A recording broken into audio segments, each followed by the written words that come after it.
You are standing in a massive traffic jam on the highway. The city skyline is visible in the distance. People are honking their horns impatiently. You adjust your rearview mirror, looking at your tired face. Suddenly, you hear a distant explosion. Smoke rises from the city center. The car radio cuts to static and then an emergency broadcast. A newscaster struggles to describe unprecedented chaos. You see people running on the highway shoulders. A news helicopter spins out of control and crashes. Level 1. The Outbreak. You step out of your car to see better. Ahead, a police motorcycle races past, ignoring the stopped cars. People are screaming, abandoning their vehicles. You see a figure sprinting faster than any human should. It tackles a man in front of you with brutal force. Another infected person is biting someone near a bus. A wave of terrified humans begins to rush toward you. You scramble back into your car, locking the doors. Your hands shake as you try to start the engine. A man bangs on your window, his face pale and eyes wild. He screams to open the door, but you refuse. He is tackled from behind and dragged away. You realize driving is impossible. You grab your backpack and a small knife from the glove box. You start running through the line of abandoned cars. You jump over hoods and slide under trucks. Infected are all around, fast and relentless. You duck into an empty, dark alleyway. You are breathing heavily, your chest heaving. You look at your phone. It has no signal. You find an open door to a tenement building. You run up the stairs 2 at a time. You bar the door to an apartment with a wooden chair. From the window, you watch the streets below turn into a war zone. You hear gunfire and the distinct, guttural noises of the infected. Level 2, the silent city. The sun begins to set, casting long shadows. You turn off all lights, staying in total darkness. You check the apartment's supplies, a bottle of water, and stale bread. From a balcony, you spot a military helicopter flying overhead. It is searching, but not landing. You know you need to reach a high point to get a signal. You spend a sleepless night listening to the screams. In the morning, you carefully open your door. You hold your knife tight, knuckles white. The hallway smells of iron and rot. You walk slowly, avoiding anything that could make noise. You reach the rooftop access door. You burst out into the cool morning air. A large SOS sign is painted on the neighboring roof. You check your phone. 1 bar of signal, but the call fails. You see a thick plume of black smoke from the airport. A military broadcast comes through, but it is heavily garbled. It mentions safe zones and water. You need to find a way out of this district. You look down at a fire escape on the building's side. You make your move, descending toward the ground. You have nothing left in your stomach but fear. The next phase of your survival has just begun. The alleyway is filled with abandoned trash and the echoes of distant screams. You hit the pavement and keep low, moving between rusted dumpsters. A shadow moves at the end of the street, too fast for a human. You freeze, holding your breath until your lungs burn. The creature snarls and sprints away, distracted by a crashing car. You find a bicycle leaning against a wall and take it. Moving silently is your only advantage in this chaos. You pedal toward the bridge, the wind whistling through empty skyscrapers. Level 3, the wall. The main bridge is blocked by a massive military checkpoint. Soldiers are shouting, trying to hold back a sea of panicked citizens. You see the first signs of the Z phenomenon, a literal wall of bodies. The infected are climbing over each other, forming a terrifying human ladder. They reach the top of the barrier in seconds, pouring over like a flood.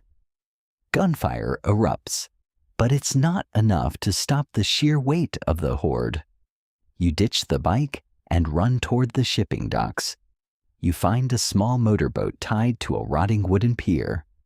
You pull the starter cord, praying for the engine to ignite. It coughs once, twice, and then hums into life. You steer away from the shore just as the first infected reach the water. They don't swim, but they don't stop. They sink and walk on the floor. You head toward a massive cargo ship anchored in the middle of the bay.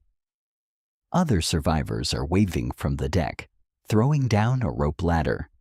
You climb up, your hands raw and bleeding from the rough hemp.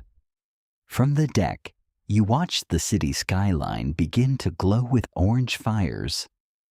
Level 4, the floating city. The cargo ship is a fortress of steel and desperation. Thousands of people are huddled in the shipping containers, sharing scraps of food. You were assigned to the scavenger team to gather fuel from a nearby tanker. You board a small skiff, armed only with a crowbar and a flare gun. The tanker is eerily silent, its hulls dripping with seawater and oil. You find the fuel valves, but the floorboards creak beneath your weight. A hiss comes from the darkness of the engine room. You realize you aren't alone on this ghost ship. You fire the flare, illuminating a nightmare of pale, twitching limbs. Dozens of infected are nesting in the warm pipes of the tanker. You run for the exit, the sound of their teeth gnashing close behind. You jump back into the skiff, just as the tanker explodes in a ball of fire. The shockwave nearly capsizes your small boat, soaking you in freezing water. You return to the cargo ship, a hero with enough fuel for another week. But as you climb aboard, you notice a small scratch on your arm. You stare at it, your heart freezing in your chest. The medic looks at you, his eyes filled with the terrifying clinical coldness. He asks how long ago it happened, his hand reaching for a pistol. You realize that on this ship, a scratch is a death sentence. You back away, looking at the faces of the people you just saved. They aren't grateful. They are terrified of what you might become. You have survived the city, the horde, and the sea. Now you must survive the very people you call your own. The sun rises over a dead world, and you are running out of time. The hunger is a living thing inside your stomach, clawing at your ribs. You watch the rabbit from the shadows, your vision pulsing with a strange infrared heat. You move before you can think, your body faster and stronger than ever before. But as you stand over your prey, you stop. You see your reflection in a pool of rainwater, pale skin, dark veins, but eyes that still remember. You aren't like the others.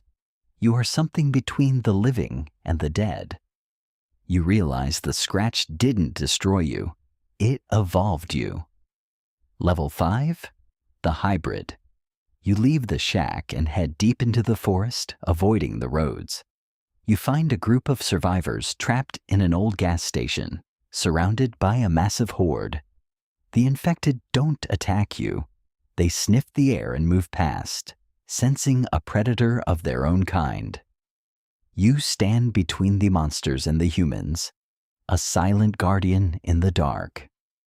You unleash a primal roar that stops the horde in its tracks. With your new strength, you clear the path, moving like a blur of lethal precision. The survivors look at you with hope, then with terror as they see your face. You lead them to a hidden military bunker deep in the mountains. You find a radio and broadcast your coordinates, but you know you can't go inside. Your heartbeat is slow, almost non-existent, and the sun feels like it's burning your skin. You realize you are the key to a cure a bridge between two worlds. A black helicopter descends from the sky, bearing the insignia of a global health organization. They don't come with bandages. They come with containment units and tranquilizer rifles. You realize they don't want to save you. They want to harvest you. Level 6. The Last Hope. You fight the extraction team, jumping onto the helicopter's skids as it tries to flee. You tear the door off its hinges, looking at the scientists inside, who see you only as a specimen. You force the pilot to land at the ruins of a major research hospital. You find the laboratory and begin to record your own symptoms, using your remaining human logic. You draw your own blood, the dark, thick liquid that holds the secret to immunity. The horde is breaking into the hospital, drawn by the sound of the helicopter. You are running out of time before the hunger finally takes your mind. You synthesize a crude serum, injecting it into the last remaining survivor who was bitten. You watch as the fever breaks and their eyes return to normal. It works, but there is only enough for one, and the laboratory is being overrun. You stay behind, barricading the door to give the others time to escape to the roof. You look at the sunrise one last time, feeling the coldness finally reach your heart. You aren't a survivor anymore. You are a sacrifice. The door bursts open, and a sea of gray faces pours in. The world will remember the war, but it will forget the man who ended it.